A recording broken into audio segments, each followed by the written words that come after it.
The sun had barely crested the horizon, casting a golden glow over the sprawling campus of Jefferson High School in a quiet suburban town in Ohio. The air was crisp, carrying the faint scent of dew-soaked grass and the promise of a new school year. Students shuffled into the auditorium for the first morning assembly of the term, their chatter a low hum of excitement, nerves, and teenage bravado. The auditorium, with its worn red velvet seats and slightly creaky stage, was the heart of the school's traditions, and today it buzzed with anticipation. A new teacher was being introduced, and the student body, particularly a group of senior boys known for their cocky attitudes, had already decided they were going to make her first day memorable, but not in a good way. The principal, Mr. Hargrove, a balding man with a perpetually tired expression, stood at the podium, adjusting his glasses as he addressed the sea of students. "Good morning, everyone," he began, his voice echoing through the ancient PA system. "I hope you're all ready for a fantastic year. Today, I'm thrilled to introduce our new history teacher, Ms. Elena Navarro. She comes to us with an impressive background, and I'm confident she'll bring a fresh perspective to our classrooms." The students clapped politely, but in the back rows, a group of seniors, led by Jake Carter, the star quarterback with a smirk as sharp as his throwing arm, exchanged knowing glances. Jake leaned over to his buddies, whispering, "New teacher, huh? Bet she's some boring old lady who'll cry the first time we mess with her." His friends, a mix of football players and self-proclaimed class clowns, snickered. They had a reputation for testing new teachers, and this Ms. Navarro was about to become their latest target. As Mr. Hargrove stepped aside, Elena Navarro walked onto the stage. She was not what the students expected. In her early 30s, she was strikingly poised, with dark hair pulled into a neat bun and sharp green eyes that seemed to scan the room with quiet confidence. She wore a tailored blazer over a simple blouse and slacks, her movements fluid and deliberate. There was something about her presence, calm yet commanding, that made a few students sit up a little straighter. But Jake and his crew weren't impressed. To them, she was just another teacher to mess with. "Thank you, Mr. Hargrove," Elena said, her voice clear and steady, cutting through the murmurs. "I'm excited to be here at Jefferson High. History isn't just about dates and names, it's about understanding the choices people made and the consequences that shaped our world. I look forward to exploring that with all of you." Her words were met with a smattering of applause, but Jake couldn't resist. He cupped his hands around his mouth and called out, "Hey, Ms. Navarro, you gonna make us read boring textbooks all year, or what?" A ripple of laughter spread through the auditorium, especially from his friends. A few students glanced nervously at Elena, expecting her to flush or stammer. Instead, she turned her gaze directly to Jake, her expression unreadable. "I don't know, Jake," she said, her tone light but with an edge that made his smirk falter. "Depends on whether you can keep up without whining about it." The room erupted in surprised laughter, and even some of Jake's friends nudged him, chuckling. He leaned back in his seat, crossing his arms, his ego stung but not deterred. "We'll see about that," he muttered under his breath. The assembly ended, and the students filed out, but Jake and his crew weren't done. They spent the rest of the day spreading whispers about their plan to break the new teacher. By the time Elena's first history class rolled around in the afternoon, the atmosphere in room 204 was thick with anticipation. The classroom was a typical high school setup, desks in neat rows, a whiteboard covered in her tidy handwriting, and a world map pinned to the wall. Elena stood at the front, organizing her notes, as the seniors sauntered in, Jake leading the pack with his usual swagger.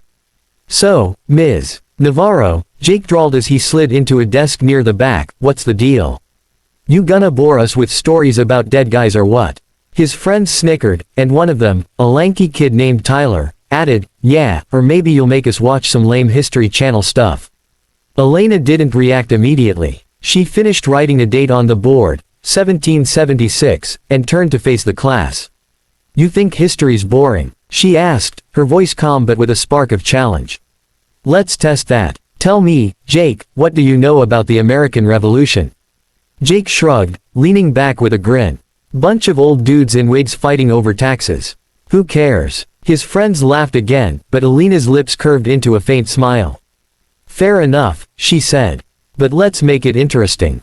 The revolution wasn't just about taxes, it was about people standing up to power, often with nothing but grit and a few tricks up their sleeves. Kind of like how you're trying to stand up to me right now." The class went quiet, caught off guard by her directness. Jake's grin faded slightly, but he wasn't ready to back down. "Whatever," he said. "You don't look like you could stand up to a fly, Ms. Navarro. Bet you'd run crying if things got real." The room tensed. A few students exchanged wide-eyed looks, wondering how she'd respond. Elena raised an eyebrow, her expression almost amused. "Is that a challenge, Jake?" she asked. Before he could answer, she stepped away from her desk and walked to the center of the room. "Tell you what, let's make history come alive. You think you're tough. Let's see how you'd fare in a real test of skill, not just mouthing off." Jake laughed, standing up, his 6'2" frame towering over her. "What, you gonna arm wrestle me or something?" His friends hooted, egging him on. "Not quite," Elena said. She glanced around the room, then pointed to the open space near the back. "Clear some desks. Let's have a little demonstration."